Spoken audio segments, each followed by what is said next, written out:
Muy buenos días Puerto Rico.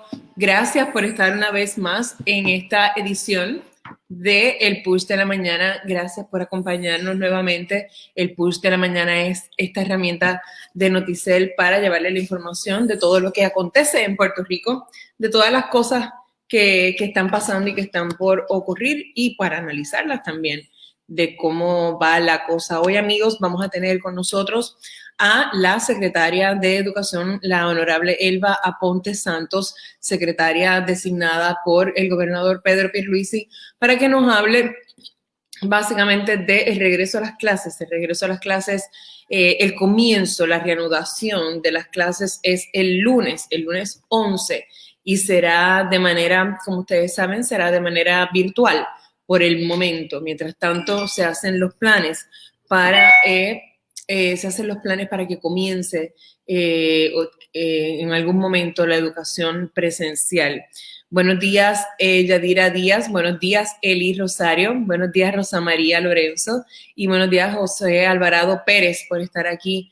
Y gracias por estar aquí con nosotros. Estamos esperando la llamada. Esta vez va a ser una llamada telefónica de la secretaria designada Elba Aponte, para que esté con ustedes y les quite un poquito las preocupaciones que tengan sobre los regresos a las clases y el asunto de las vacunas, ¿ok? Hoy tenemos un día bastante calmado en términos noticiosos, les diría yo. Hay poca actividad ocurriendo. Yo creo que la gente se ha cogido un poquito este asunto de los días libres, así que después de Reyes, como que se lo extendieron todo el mundo hasta el lunes, no todo el mundo, pero muchos. Y la realidad es que la atención mediática ha estado básicamente entre ese asunto de las escuelas, de la educación, y en Estados Unidos con el asunto de el presidente Trump, que sigue dando de qué hablar y que ha estado complicando las cosas durante las últimas horas, aunque ayer, no sé si vieron, ayer un video que sacó diciendo que ya que está preparado para una transición ordenada y que pedía calma. En ese video que salió anoche también habló de la prontitud que él alega que atendió, con la que él alega que atendió el asunto esto de la Guardia Nacional, desplegando la Guardia Nacional en el Congreso de Estados Unidos para que resolvieran este asunto de las manifestaciones que estaban ocurriendo. La realidad es que ese video es muy, muy corto. Fue un video grabado muy diferente a lo que él acostumbra, ¿verdad? Que le gustan las conferencias de prensa, le gustan los mensajes a la nación, los en vivo, los prime time. No fue así en esta ocasión. Esto está aquí en la llamada de la secretaria de Educación. Buenos días. Buenos días. Muy bien. Me habla la secretaria, ¿verdad, Elba Ponte? Gracias, la espero, que estamos al aire. Gracias. Buenos días. Buenos días, secretaria. Gracias por estar con nosotros en el Push de la Mañana. Saludos. Secretaria, quería comenzar por el anuncio que acaban ustedes de realizar de que las clases comienzan el lunes. Obviamente comienzan el lunes y de manera virtual, continúan de manera virtual. Sí, estamos estableciendo, ¿verdad?, la continuación del calendario que estaba en curso. Ya hoy comienza las facultades con la reunión, la agenda sistémica, y entonces el lunes los estudiantes. ¿Los maestros comienzan hoy? Los maestros comienzan hoy. ¿Y qué exactamente hacen? ¿Qué exactamente hacen? Porque no se reportan a una escuela, ¿correcto? Los maestros tienen una reunión virtual. Hay varias con tareas asignadas dentro de esta agenda. Por decir un ejemplo, siempre es protocolo hacer una divulgación de las tareas, indicadores en el área de educación especial. Se está divulgando lo que es el repaso o el link de la parte del plan de contingencia. Los directores escolares también dialogan temas en el área de interés, ¿no? Pero nosotros enviamos varias informaciones para que ellos puedan estar empapados y repasar cierta información que es necesaria en términos de memorando y otras acciones. También pues, se le da el espacio, profesionales espacio para que pudieran planificar, o sea que hacer los planes de la próxima semana, o sea que comienza rapidito. Secretaria, este inicio de clases es un inicio, ¿verdad?, bajo una nueva administración y bajo unas nuevas políticas, ¿verdad?, y filosofías del gobernador Pedro Pierluisi. ¿Hay algo que vaya a hacer a cambiar fundamentalmente en estos próximos meses? ¿Dentro de la agencia? Sí. Hay ajustes que hay que trabajar para redirigir los recursos y ser más efectivos en términos de diferentes áreas, en el área de recursos humanos, en el área de nómina, en el área de los servicios de OMEP, entre otros. Así que nosotros vamos a trabajar con el análisis para hacer los cambios de acuerdo a donde se necesiten mejores de los recursos y para establecer siguiendo los requerimientos, pero buscar alternativas para que las cosas sean un poco más ágiles y se puedan mover más rápido, mejorar esa comunicación y la cultura de trabajo en la agencia, ya que pues, queremos implementar un enfoque centrado en lo que es la integración de todos los empleados y que se sientan atendidos en todas las áreas para que puedan transmitir a los estudiantes. También proyectamos durante el proceso, ya estamos trabajando en el plan de trabajo, trabajar lo que es la revisión curricular. Ok, quería preguntarle además por este proceso de regreso a clases y lo que va a significar el asunto de los comedores escolares. ¿Los comedores escolares seguirán operando? Sí, los comedores siguen operando.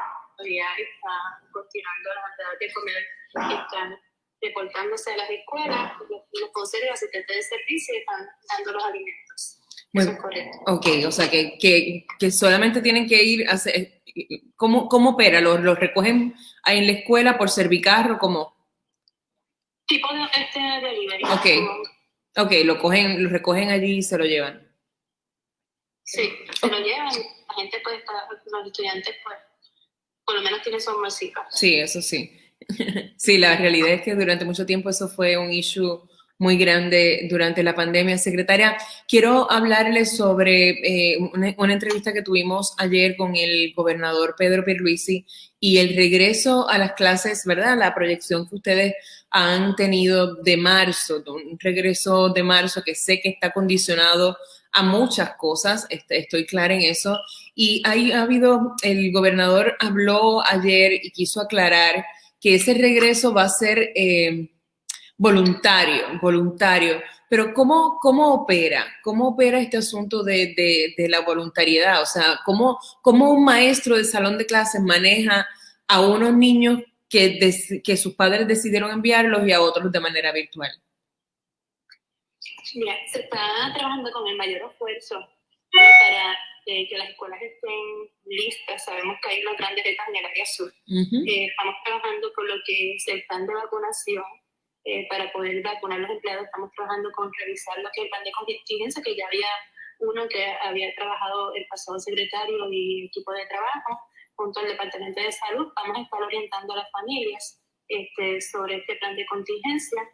Y entonces vamos a ir incorporándonos dentro de la casa, siempre de la mano con el Departamento de Salud, siguiendo sus recomendaciones, y vamos a estar manejando con diferentes grupos que tenemos en diferentes áreas, dividir las prioridades para que se trabajara en diferentes áreas y poder visitar las escuelas y pasar una hoja de cotejo donde validemos que cumple con los requerimientos del protocolo y que cumple con los requerimientos básicos de lo que es la limpieza de la escuela, y que la infraestructura pues esté hábil para recibir los niños. En esta fase, lo que es la enseñanza, como se va a hacer, la próxima fase pudiera ser alternando la modalidad virtual, la modalidad sincrónica o la modalidad sincrónica del servicio. Quizás el maestro puede estar con 8 estudiantes y sala de clase cuando se pueda retornar y dejar el mismo trabajo a los estudiantes que estén en el hogar.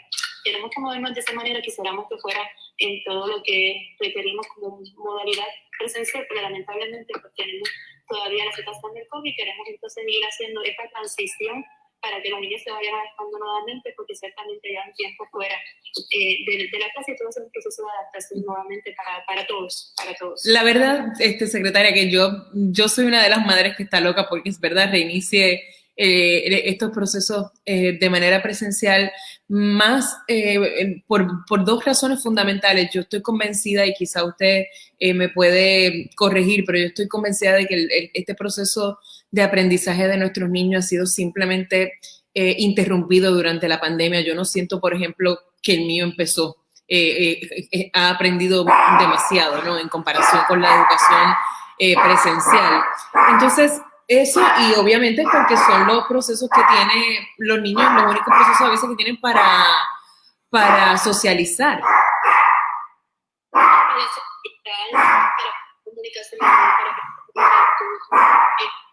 Como seres que debemos estar integrados y compartiendo, ha sido le ha afectado grandemente a los niños de desarrollo, pero pues ese es el que hemos tenido que enfrentar nuestros dirigir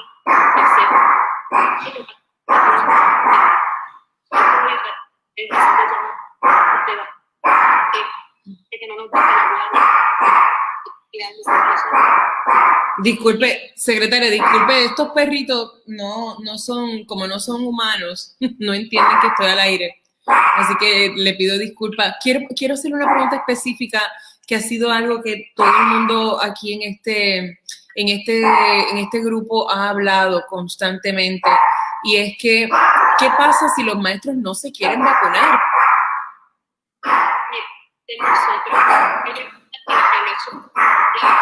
Vamos a tener que hacer un segundito de pausa. La gente pide que uno calle los perros como si los perros fueran humanos. Ellos están, no te preocupes, están saludando. Quieren ser parte de la entrevista. Estoy aquí de regreso. No son tan fieras nada, es que pasa gente y se ponen nerviosos. Mire, los maestros que no se quieren vacunar, ¿qué va a pasar? Bueno, nuestra llamada es que se puedan vacunar, pero sabemos que por razones de salud algunos maestros no, y por recomendación médica quizás no puedan vacunarse. ¿O porque no creen en la vacuna? Nuestro llamado es que dupliquen lo que es el proceso de cuidarse, que lo dupliquen, ¿no? Y que mantengan, ¿verdad? Como estamos haciendo ahora, los cuidados preventivos. Pero nuestro llamado es que lo más que se puedan vacunar así lo hagan. Pero no va a ser requisito la vacuna para entrar al salón de clase. Por el momento no hay una legislación que lo haga mandatorio. Si tienen una certificación del médico de que no se pueden vacunar, pues nosotros no podemos ir por encima de la certificación médica. ¿Y de la convicción personal de que no quieren vacunarse? Porque una cosa es no hacerlo por razones médicas y otra cosa es, mucha gente aquí en este foro es que realmente no creen en la vacunación, punto. De nuestra parte no vamos a estar penalizando a nadie, simplemente vamos a dar el llamado de que se mantengan cuidando y que dupliquen esos esfuerzos, porque pues estamos combatiendo todavía el invisible y pues todavía no conocemos mucho esta enfermedad. El COVID todavía hay muchos estudios que se tienen que hacer sobre él. Secretaria, ¿le parece real quizá de todas las cosas que Pedro Pierluisi durante durante estos meses, ¿verdad?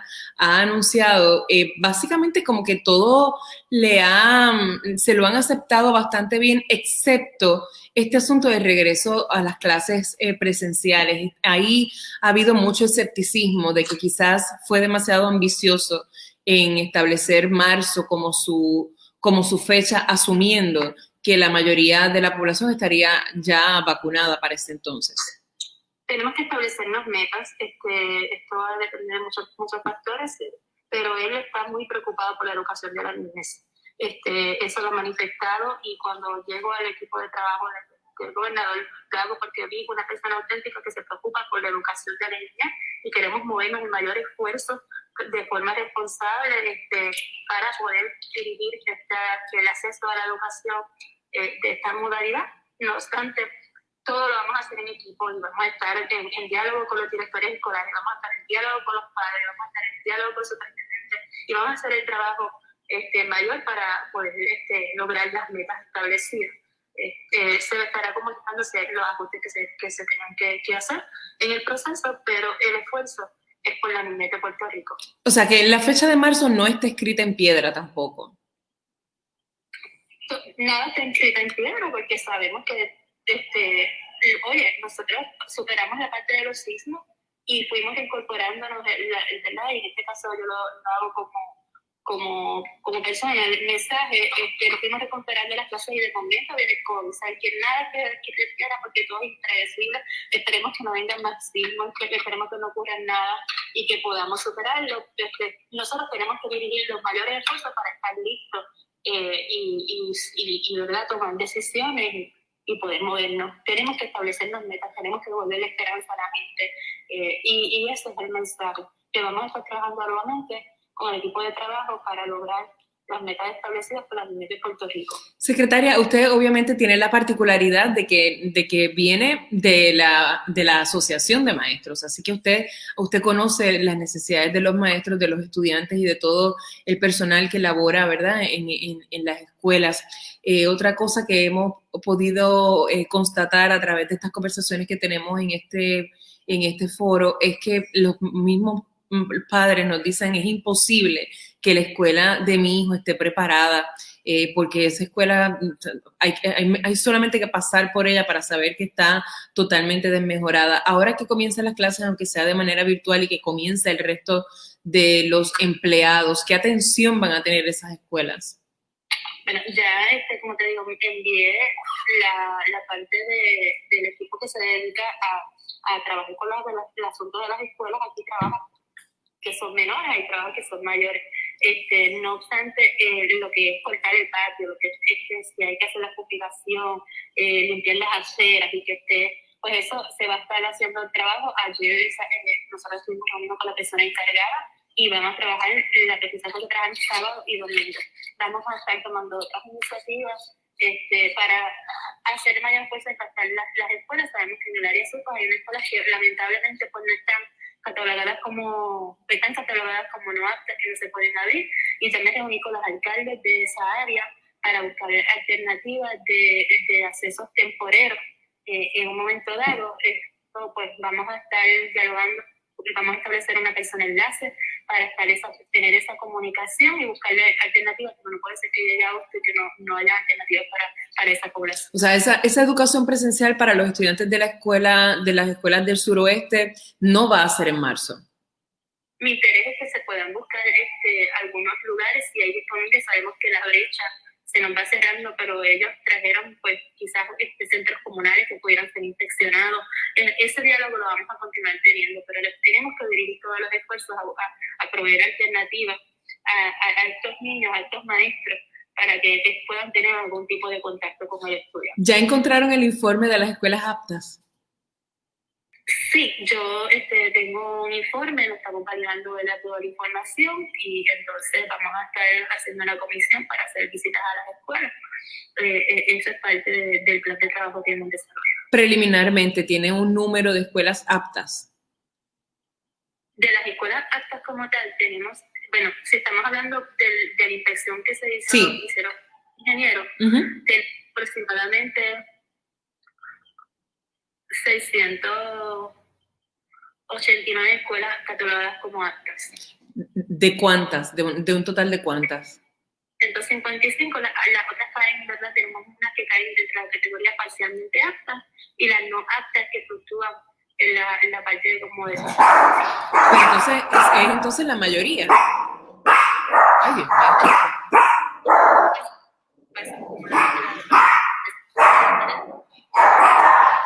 No la estoy escuchando, pero no es culpa de ella. No es culpa de ella. Secretaria,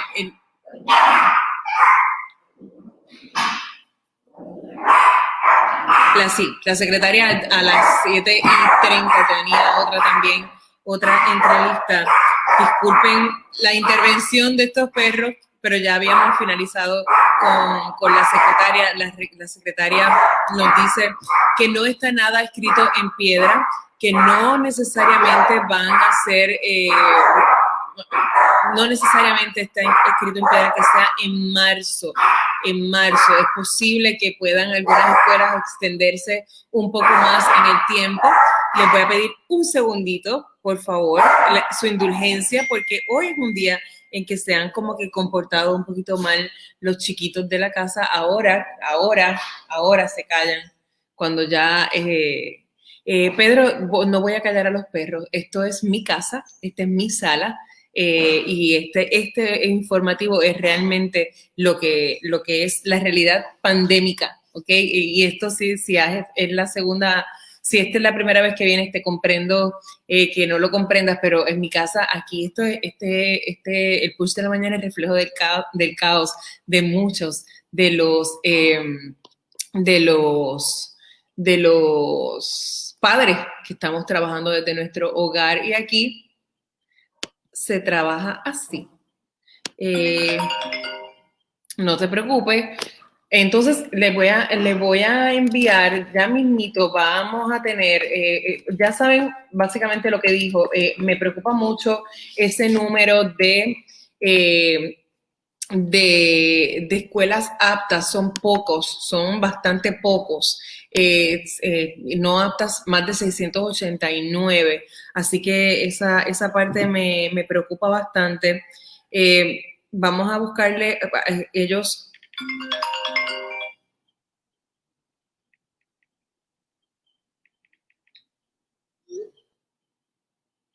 Hola. Sí, no te preocupes, estamos en vivo, no te preocupes.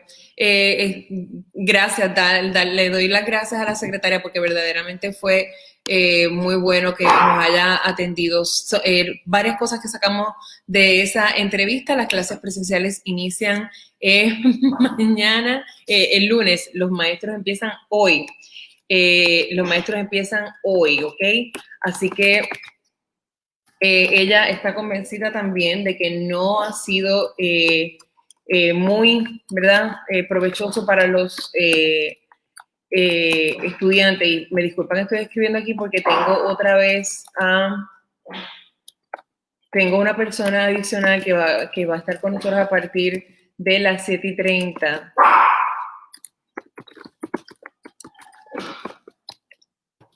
Y la estoy poniendo aquí. Ya mismo está con nosotros la licenciada Carmen Feliciano, que es experta en asuntos gubernamentales y reside en Washington, D.C., ha trabajado prácticamente toda su carrera profesional desde la capital federal, pero quiero hacerles un pequeño resumen de lo que pasó con la secretaria. La secretaria nos dijo que marzo es la fecha que ella aspira y que el gobernador Pedro Pierluisi aspiran a que comiencen las clases presenciales. Sin embargo, es una fecha que no está escrita en piedra. En el área dependerá de muchas situaciones. Otra cosa que va a ocurrir es que en las clases del suroeste, en el suroeste, ustedes saben que esa área estuvo sumamente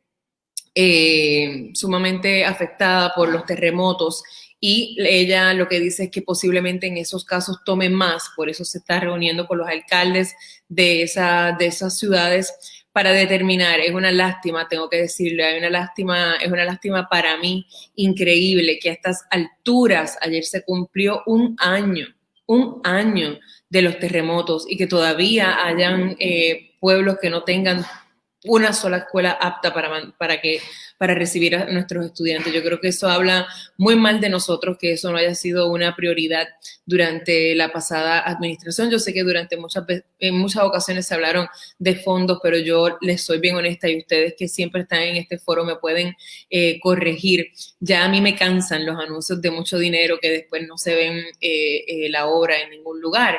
Y en el caso de las escuelas, definitivamente las escuelas del área suroeste debieron ser una prioridad. Es difícil ese asunto en el área de las escuelas del suroeste, pero más terrible aún es saber que hay tanta escuela no apta para recibir a nuestros estudiantes mucho más allá del suroeste. Amigos, como les prometí, vamos a tener ahora en línea y va a estar en vivo desde Washington, D.C. Si yo logro hacer esto, con mucho gusto ocurrirá. A ver ahora. Espérate aquí.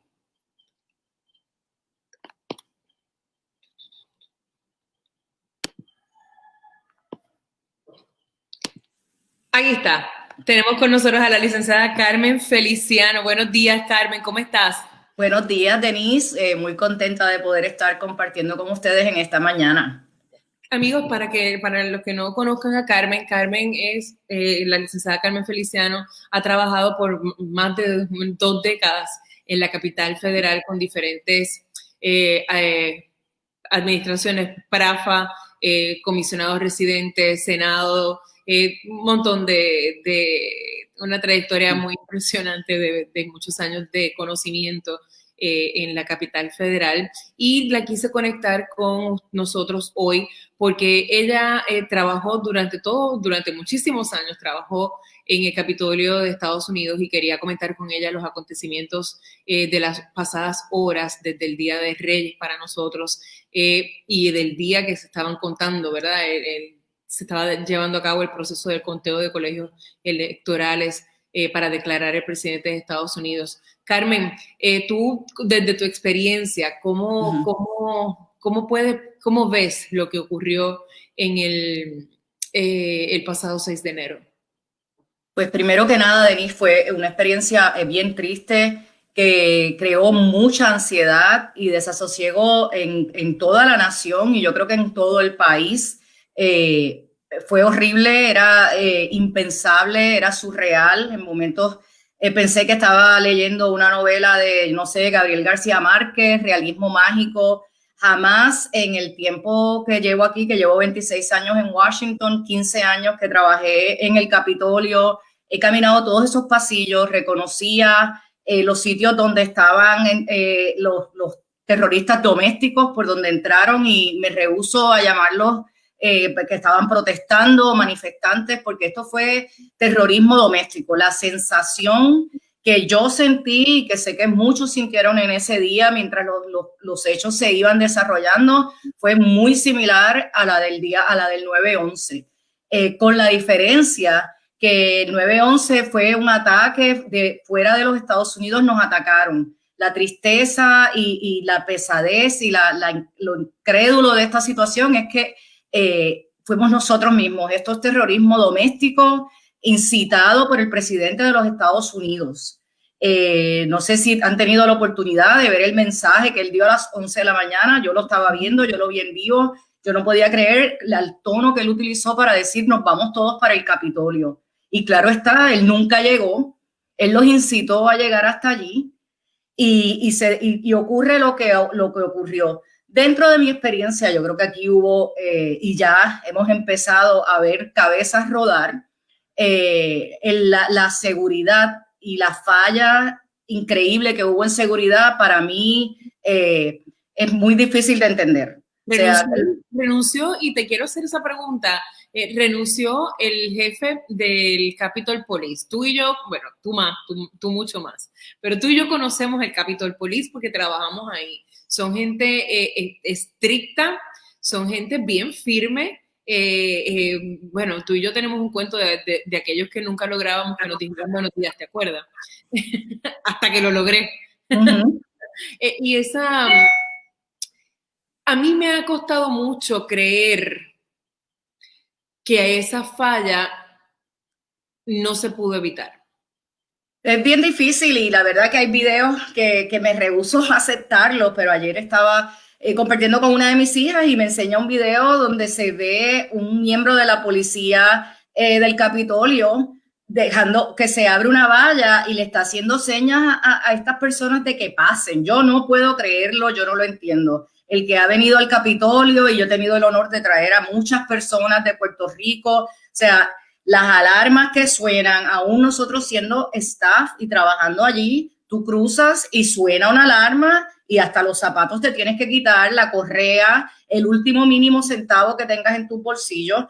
La seguridad es extrema. A mí me recordó, y tú estuviste conmigo en ese momento, en el 2013 hubo un incidente y nosotros estábamos con el ahora gobernador de Puerto Rico, donde una mujer con problemas de salud mental, joven, guió en su carro desde todo Independence Avenue, o sea, la ruta similar a la ruta que cogieron estas personas, y entre ellos también reconozco que había manifestantes, no todos entraron al Capitolio, pero la mataron. O sea, cuando ella siguió subiendo Independence Avenue y cuando llegó a una rotonda ya cerca del Capitolio, Capitol Police, la policía del Capitolio, disparó y la mató dentro de su carro. Y era una mujer joven y su bebé de 13 meses estaba en el asiento de atrás. O sea que ante esas circunstancias y esas experiencias, y en aquel momento como inmediatamente estábamos todos en lo que ellos llaman lockdown, nos teníamos en que encerrar, o sea, los procesos. Nosotros en el Congreso están preparados para esto. Yo no puedo entender cómo el director de la policía del Capitolio entendía que él estaba preparado para esto. Hubo una falla a todos los niveles en el alto mando y también diría que de inteligencia. Y no era difícil encontrar la información porque estas personas estaban comunicándose por social media, por todas estas diferentes aplicaciones, y ya estaban diciendo cuáles eran sus intenciones. Y es una desgracia ver que se han perdido. Esta mañana me levanto con la triste noticia, son 5 personas, un miembro de la policía del Capitolio, que los aprecio muchísimo y vivimos agradecidos a ellos por la seguridad que siempre dan y el trabajo que realizan, falleció también ayer. Su primer nombre es Brian, se me escapa el apellido. Personalmente tengo cierto terror de ver la foto y pensar que es alguno que reconozco. Es un miembro de la policía de 42 años, fue atacado durante las protestas y cuando regresó a su oficina, que es allí mismo en el edificio de Longworth, colapsó y falleció ayer. Entiendo que se está haciendo investigación y se van a tratar de erradicar cargos por homicidio, pero es una situación muy triste y surreal realmente. El sargento de armas del Senado y el sargento de armas de la Cámara de Representantes también renunciaron en el día de ayer, lo cual es preocupante porque la renuncia del director de la policía del Capitolio va a ser efectiva el 16 de enero.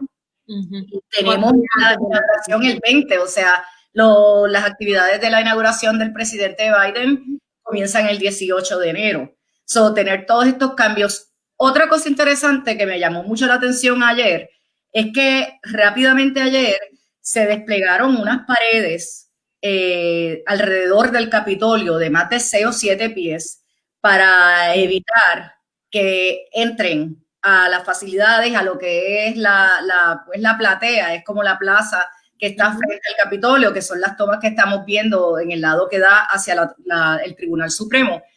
Estaban ahí. O sea, esas paredes que las pudieron poner tan rápidamente ayer, las tenían ya. Para el día antes. Claro. Ahí la parte de seguridad no entiendo qué fue lo que pasó, no entiendo cómo pensaron que tenían las suficientes hombres necesarios. Tardaron hasta la 1 de la tarde la policía del Capitolio para activar a la Guardia Nacional del Distrito de Colombia.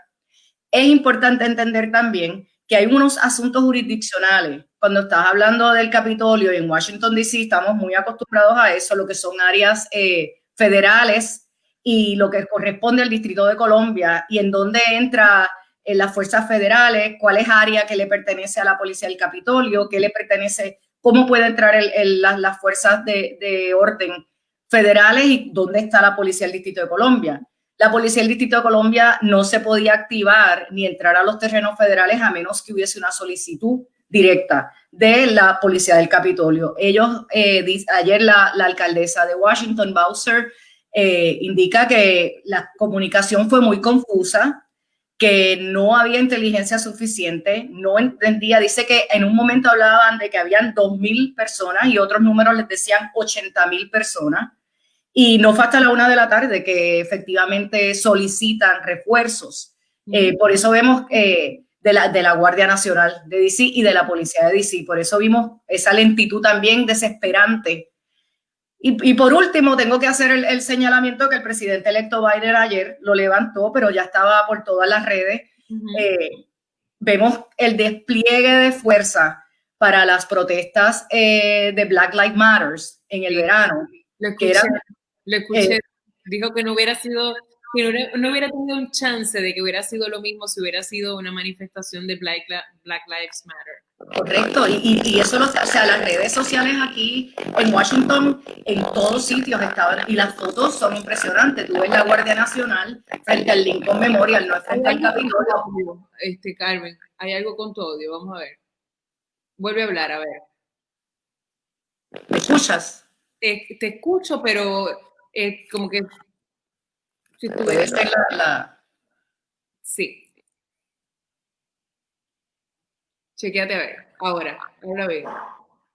Mira, a ver, ¿me escuchas ahora? Te voy a sacar y te voy a volver a entrar, ¿ok? Ok. Bueno, amigos, estamos hablando con Carmen Feliciano, que como ustedes saben, que como ya han estado escuchándola, es eco cancellation. Vamos a tratar de volverle a entrar. Carmen, ¿estás aquí? ¿Me escuchas? Sí, te escucho y mis perros también, evidentemente. Sí, la escuché. La de aquí está tranquilita, se está portando bien. Le expliqué que iba a hablar con Denise. Sí, ajá, siempre los míos se portan súper bien, súper bien. Hay veces que no aparecen nunca durante el programa y ahora resulta que hoy específicamente le ha dado con salir a todo el mundo del barrio. Así que dame un segundo.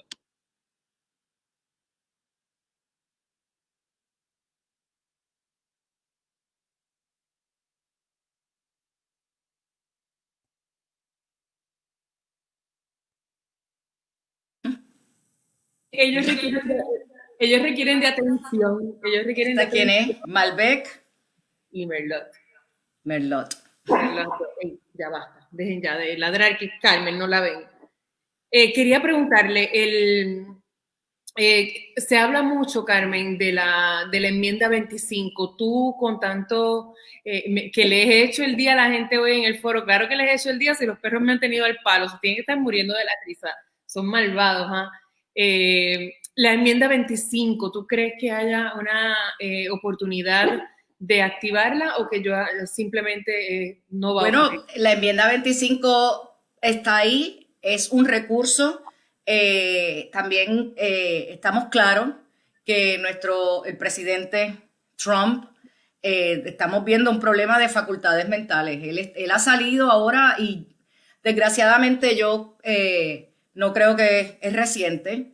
El problema diferente es que ha puesto la nación en peligro y no sabemos qué puede pasar en los próximos 12 días. En el día de ayer, para que la enmienda 25 se active, el vicepresidente Pence es quien tiene que activarla. Es el vicepresidente solicitándole al gabinete o algún otro cuerpo legislativo que el presidente no esté en sus facultades y que deben removerlo de su posición. No lo veo ocurriendo. No. Número uno, porque son muy pocos días. Número dos, porque en el día de ayer, que la presidenta de la Cámara... El propio Biden no parece que le interese mucho eso.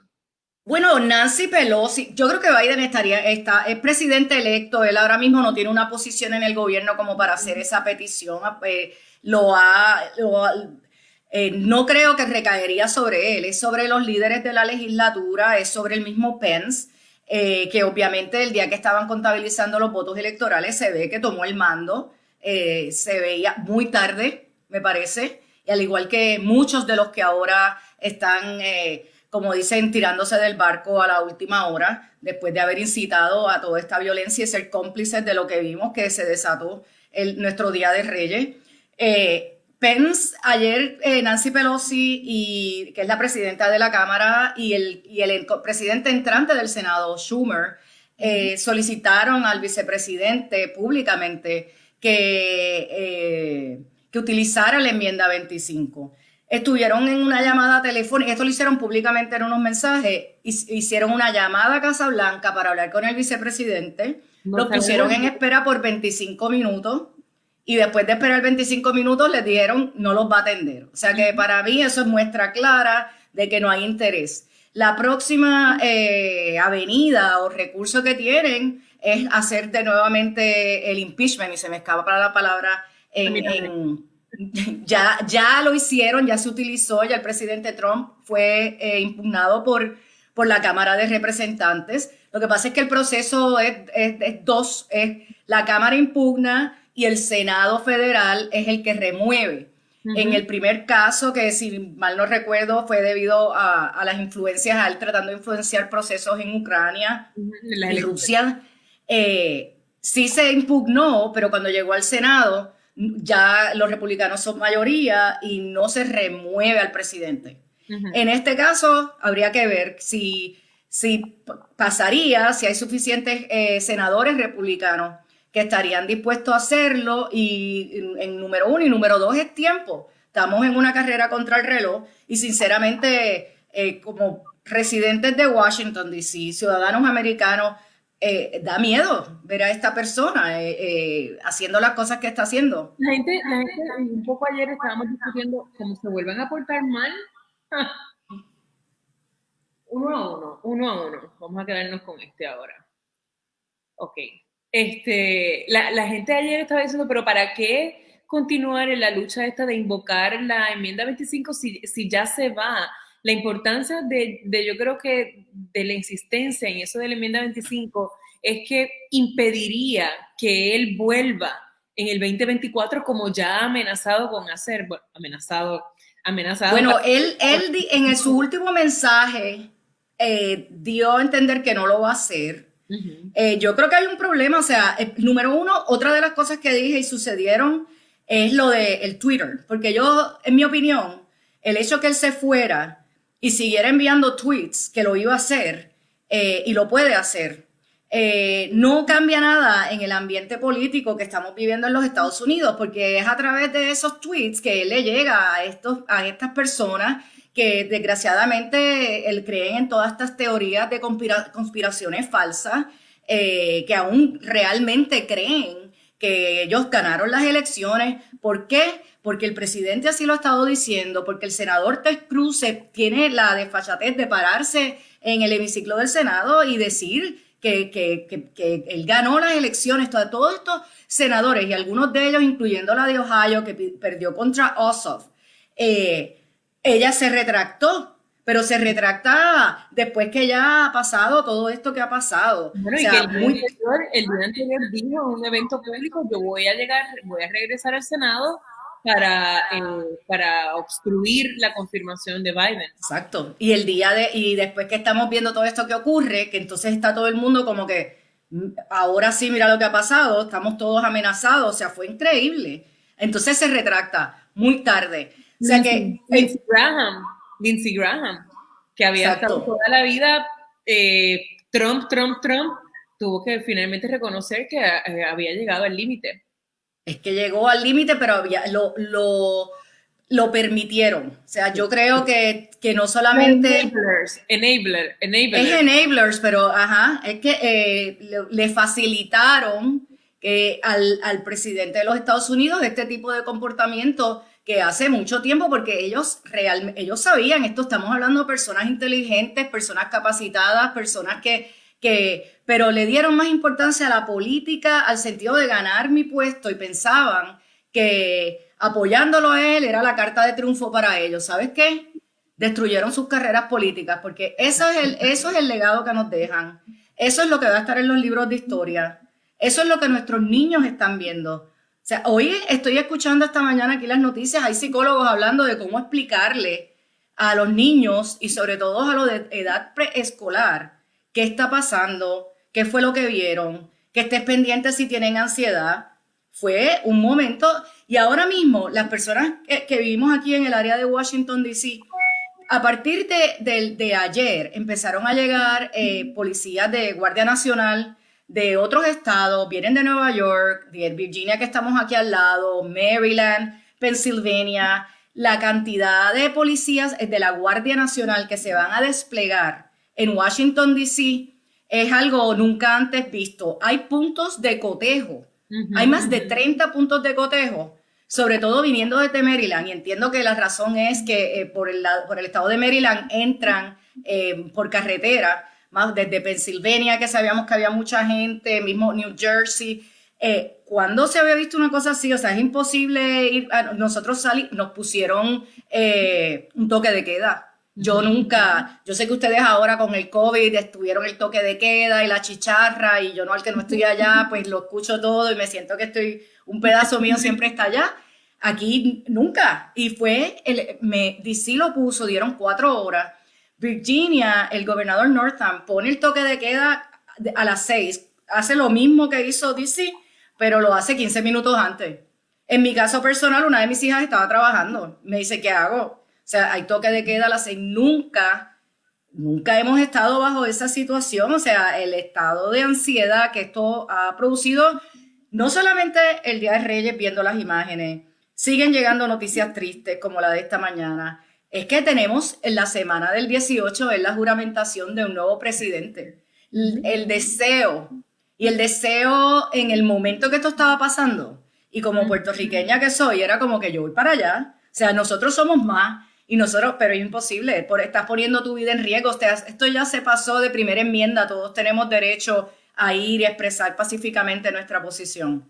No estamos ahí y es triste. Quería preguntarte, pero te me adelantaste sobre el ánimo de la ciudad. Washington es una ciudad súper sobria. Ay, no, estos perros no han sido, ya, y tú también, mamita, basta. Es una súper sobria, son súper sobrios, y de repente ser el centro de atención mundial por un escándalo como este. Pero quería también preguntarte, una vergüenza. Se ha hablado incluso de una cosa que a mí me parece bárbara, pero que se está comentando, que es el asunto de un autoindulto preventivo. ¿Eso cómo opera? Él está ahora mismo, los medios noticiosos indican que él, me refiero al presidente Trump, ha estado consultando sus asesores en Casa Blanca, y esto no viene de esta semana, esto ya lleva por lo menos un mes que se está escuchando la posibilidad de autoperdonarse para evitar cualquier cargo y ya. Sinceramente no creo que hayan opinión, no puedo expresarme al respecto porque entiendo que no hay unas opiniones todavía sobre lo mismo, y por eso él está buscando asesoría. Va a haber un cambio de administración. Ayer el presidente electo Biden anunció su nuevo secretario de Justicia, Garland. Garland, si ustedes recuerdan, fue nominado por el presidente Obama a la Corte Suprema. Claro. Y no, tristemente, persona capacitada, el presidente saliente del Senado de los Estados Unidos, McConnell, bloqueó ese nombramiento, supuestamente alegando que era un año de elecciones y que en año de elecciones no se nombran miembros a la Corte Suprema, no se nominan ni se presentan. Vimos lo que pasó ahora bajo esta administración. Tenemos una nueva miembro de la Corte Suprema en año de elecciones, a ley de semanas de las elecciones. Garland es una persona con mucha experiencia, ayer anunció, nominó su equipo inmediato. Me encantó verlo porque son mujeres, y mujeres diversas de distintos, inclusive hay una similar a la vicepresidenta india, de padres de Jamaica. Hay que ver qué interpretaciones se le va a dar. Lo veo bien cuesta arriba para él, y lo veo bien cuesta arriba ahora también en el ambiente que hay en la Casa Blanca, donde vemos a los secretarios de gabinete empezando a renunciar. Renunció la secretaria de Educación en el día de ayer. Alega en la carta de renuncia, ella dice que era el momento de estar anunciando todos los logros que tuvo la administración de Trump, y tristemente esto pasó, y que era el punto como donde se colmó la copa para ella, básicamente es lo que dice, porque él incitó a la violencia. No veo cómo sus mismos asesores internos lo puedan, pero vemos que cualquier cosa es posible en esta administración también. También hay varias interpretaciones sobre esas bajas, porque como se habla también de que los secretarios, el gabinete tiene el poder también de votar para sacar al presidente. Muchos no han querido cargar con esa responsabilidad. Sí, pero es el gabinete, volvemos, esa es la enmienda 25 nuevamente. Eso es el gabinete a solicitud del vicepresidente de los Estados Unidos. Por lo tanto, si Pence no se expresa, no veo que vaya a activarse. Y puede ser el gabinete, la enmienda dice algún otro cuerpo también de gobierno, o sea que entiendo que podría ser Cámara o Senado, pero lo tiene que activar el vicepresidente. Y personalmente no veo que eso vaya a ocurrir.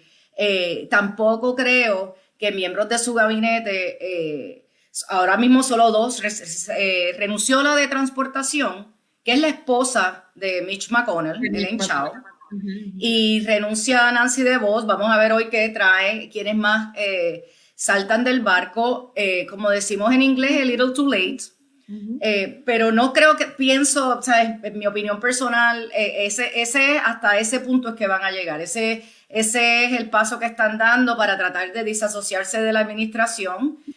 Sus carreras profesionales están en línea también. O sea, asociarse con esta administración en este punto, yo entiendo que parte de eso es lo que ellos están tratando de hacer en estos momentos. Quiero aprovechar que estás con nosotros porque aquí hemos estado hablando y es un tema constante con la gente que nos acompaña en este foro, de la cantidad de anuncios de dinero que se hace sobre Puerto Rico. Los fondos de recuperación, ya no sé cuántas veces los han anunciado, es más, ya la calculadora, los billones, los paré de contar porque es como que, de verdad, díganme cuánto es la cifra. Tú que conoces tan bien el proceso en Estados Unidos, ¿cómo opera esto? O sea, los departamentos aprueban esas asignaciones de dinero, ¿cuándo se desembolsan? Porque aquí la gente anuncia todo y después no vemos, yo no las veo, o la gente por lo menos no los percibe.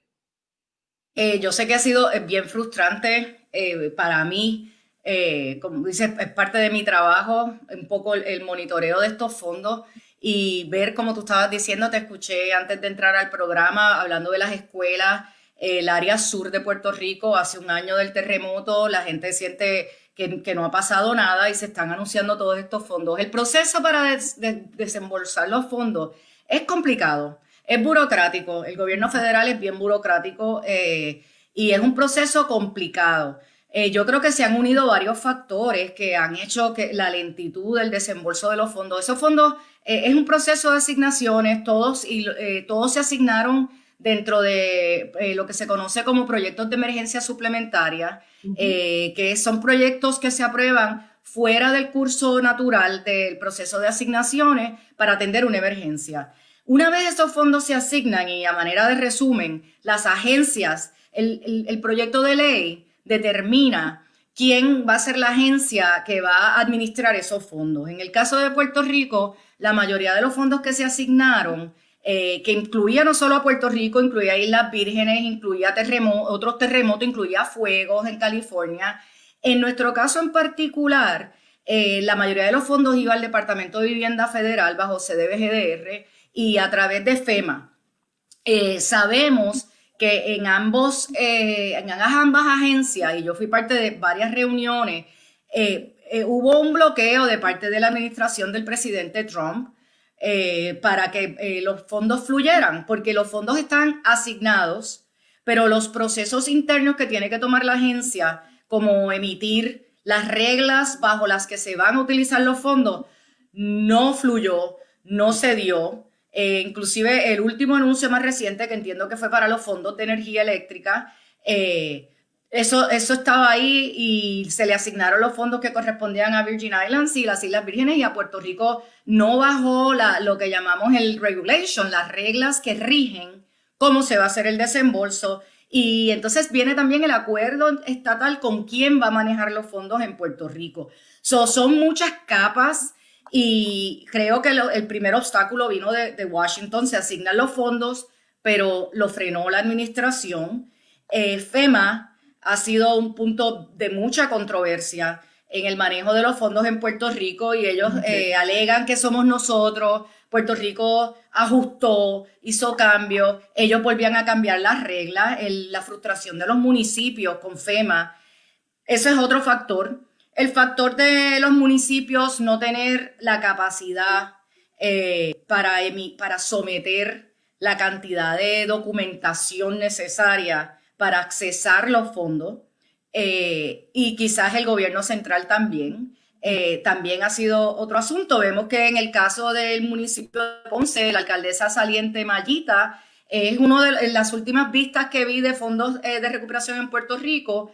Ella es el único municipio en Puerto Rico que ha logrado mover proyectos de reconstrucción con los fondos federales, porque es un municipio grande, más acostumbrado a utilización de fondos federales, con sus asesores, tuvo la capacidad de hacerlo, pero es un proceso complicado.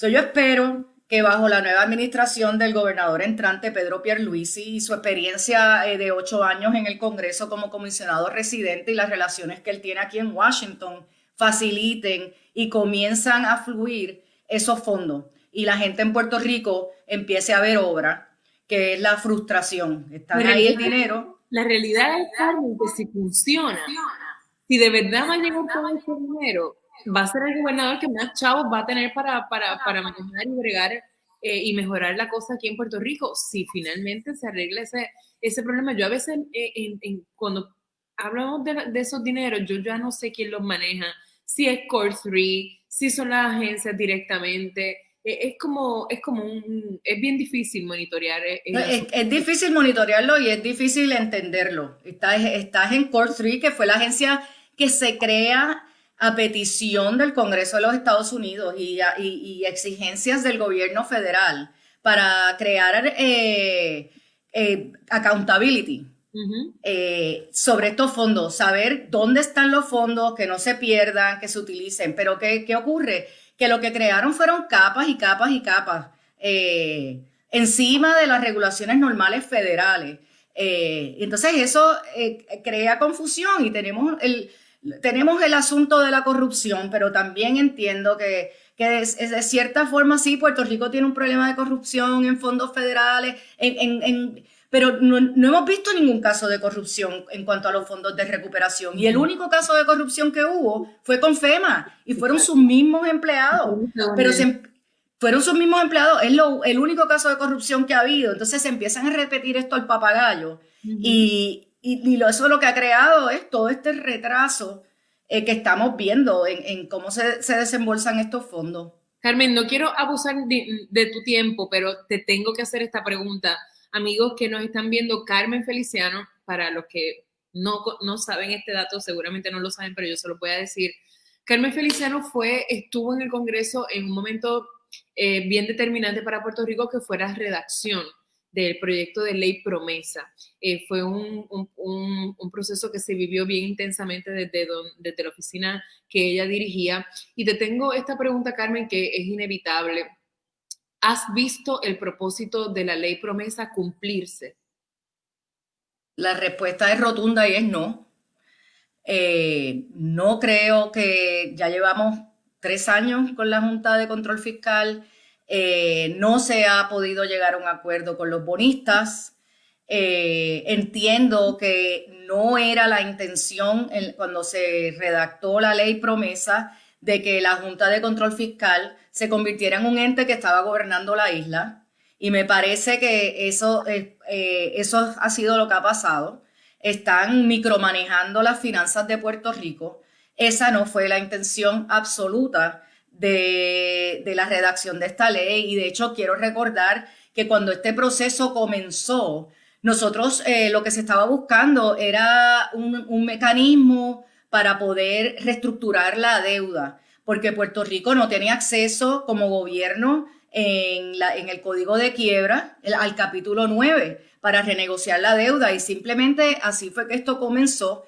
Desafortunadamente, los republicanos en aquel momento exigieron que se incluyera algún otro lenguaje para poder poner control, para asegurarse que el dinero nuevamente fuera donde tuviera que ir, que no. Y ahí es que entra la Junta de Control Fiscal. Fue algo que se tuvo que aceptar, como decimos nosotros, con las muelas de atrás, porque era la única forma de que nos dieran el mecanismo de reestructuración que tan importante para Puerto Rico ha sido, y en aquel momento estábamos a días de fallar en el pago y ocurrió del gobierno de Puerto Rico. No lo veo, espero que nuevamente, tengo muchas esperanzas en esta nueva administración Y lo digo así porque el comisionado residente en aquel momento, el nuestro gobernador entrante, Pedro Pierluisi, conoce la ley. Sé que ha sido fuertemente criticado porque luego de haber sido comisionado residente, por un tiempo fue abogado de la Junta, pero creo que es una de las personas más capacitadas que entiende el deseo, la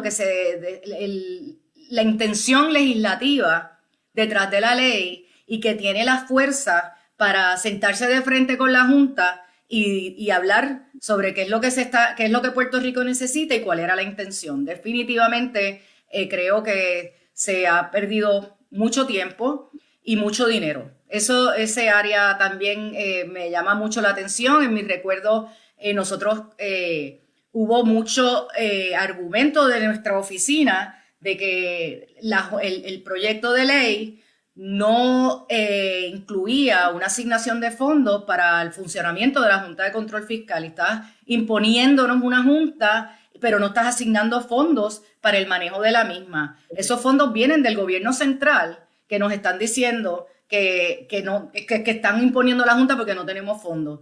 Y no tengo que mencionarte, o sea, la cantidad es obvia, se ha gastado demasiado dinero de nuestro presupuesto, dinero que no tenemos, en la Junta de Control Fiscal, en sus cabilderos, en sus abogados, en sus salarios, para no ver resultados. Así que espero que eso también sea algo que veamos un cambio en los próximos años. Carmen, en un futuro pienso seguir abusando de ti y de tus conocimientos en el área del gobierno federal. Yo creo que ha habido aquí, generalmente contamos con que son los mismos jefes de agencia los que te hacen las explicaciones y yo creo que es muy diferente cuando tú vives ahí en la entraña del monstruo, que sabes cómo ocurren las cosas. Yo creo que te voy a seguir utilizando con mucho gusto. Yo Siempre te veo y me encanta leer los comentarios también de tus seguidores. Me hacen la mañana. Hay unos que son tremenditos, pero tiene muchos comentarios de gente reconociendo tu expertise y tu conocimiento sobre este tema y que le ha parecido una tremenda conversación. Yo te voy a dejar para que sigas con tu diario y yo sigo aquí con mis foristas que tienen otras Yo te agradezco, me siento que estuve con ustedes en esta mañana que me imagino fresquita en Puerto Rico. Aquí la temperatura está en 30 grados ahora mismo, así que les agradezco el calorcito que nos han dado a través de las redes y las buenas vibras y que tengan un día magnífico en Puerto Rico. No tienes café puertorriqueño, pero también te acompañé con café puertorriqueño. Sí, claro que tengo. Muy bien. Cuídate mucho, boricua hasta en la luna. Gracias. Bye bye. Te mandan muchos. Bye bye. Que tengan buen día. Okay. Luego leer los comentarios que son muy buenos por tu participación. Muchas gracias. Gracias. Okay, un placer. Hasta luego. Hasta luego. Amigos, esa fue la licenciada Carmen Feliciano. No conozco en la capital federal a nadie con semejante experiencia. Son 26 años trabajando por Puerto Rico en la capital federal en diferentes áreas y ahora va a estar haciendo consultorías. La pienso tener con alguna frecuencia porque honestamente ha sido una tremenda conversación. Amigos, los que nos han estado preguntando qué pasó con educación. Educación fue el primer tema que sostuvimos hoy durante la mañana en esta conversación, interrumpida múltiples veces por mis perros, pero ustedes saben, ustedes que ya son mis amigos y que me ven todo el tiempo, saben que a mí o me interrumpen los perros o me interrumpe el hijo, así que eso así es como, ¿verdad? Así como opera el push de la mañana desde mi hogar, así que lo que sí les voy a resumir un poco lo que pasó en el lado de la secretaria de Educación. Vuelvo para los que llegaron tarde y me han estado preguntando qué ocurrió en esa entrevista. La secretaria de Educación explicó, ya los profesores comienzan hoy, los maestros del sistema público de enseñanza comienzan hoy, el lunes empiezan las clases nuevamente de manera virtual. Además de eso, nos dijo que no está escrito en piedra eso de que las clases comenzarán en marzo, no está escrito en piedra. De eso dependerá de muchos factores, aunque la aspiración es que sí comiencen. También aclaró como tal como lo hizo el gobernador de Puerto Rico, Pedro Pierluisi, que las clases presenciales hay alguien que tiene un problema con el agua, y esa agua no es esa, lo siento. Me sacaste del hilo, Pedro. Que lo de las clases presenciales, no pueden obligar a los maestros a vacunarse, no lo harán, los orientarán. Fue lo que nos dijo la secretaria, no, los orientarán. Ellos pueden traer una certificación médica de que no recibirían la vacuna, se le aceptará, pero en caso de que finalmente decidan que no quieren vacunarse, no pueden ser obligados. Así que lo que van a hacer es una campaña de orientación para que se vacunen los que ciertamente voluntariamente así lo elijan. He visto en el foro eh, que eso trajo mucha discusión, mucha gente diciendo que no van a enviar a los niños a la escuela. La realidad es que es una decisión bien personal. Yo honestamente yo quiero mandar el mío por muchas cosas, ¿verdad? Por muchas cosas. Primero porque, como les comenté, tengo una seria preocupación del aprovechamiento académico de todos los estudiantes en esta pandemia y sobre todo porque ese es para la... es socialización y necesitamos que nuestros niños socialicen, se empieza a notar un cambio en sus reacciones, así que ¿verdad? En su cotidianidad y yo quisiera que eso terminara, por eso creo tan vehementemente en la vacunación y estoy loca por poderme vacunar yo. Vamos a ver qué pasa, gente. Cójanlo con calma, no se sulfure, no se sulfure. Ya se dijo que va a ser voluntario, así que se están trabajando en unos planes de modo que unos maestros tengan, ponle 8 niños presenciales que los padres hayan querido mandarlo y se atienden a los niños virtual con otro grupo. Así que yo no sé tampoco cuánto van a aprender así, pero ese es el plan aparentemente. Y en el caso, le estoy resumiendo a varias personas que me están preguntando, en el caso de los maestros del suroeste, de las clases en el suroeste, es posible que tampoco comiencen en marzo. Esas pueden incluso tardar más. De hecho, no hay escuelas identificadas en algunos municipios para dar las clases. Así que ese definitivamente va a ser un reto mayor. Así que, amigos, yo creo que hemos discutido bastante temas hoy. Tuvimos 2 invitadas. Bueno, tuvimos 4 porque los 2 perros míos se metieron de presentaditos hoy y fueron un poquito imprudentes, pero tuvimos a la secretaria de Educación y tuvimos a la licenciada Carmen Feliciano desde Washington, D.C., hablándonos de la situación en Washington y de lo que podría estar ocurriendo en los días subsiguientes a las manifestaciones caóticas y a los disturbios que hubo en Washington, D.C. Así que yo creo que hemos discutido bastante durante la mañana de hoy. Hoy es viernes, les voy a pedir que se porten bien. Recuerden que entra una nueva orden ejecutiva, van a tener un poco más de libertades.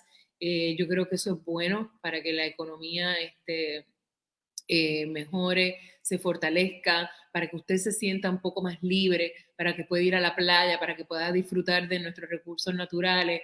El toque de queda ya es a las 11 de la noche, no va a ser a las 9.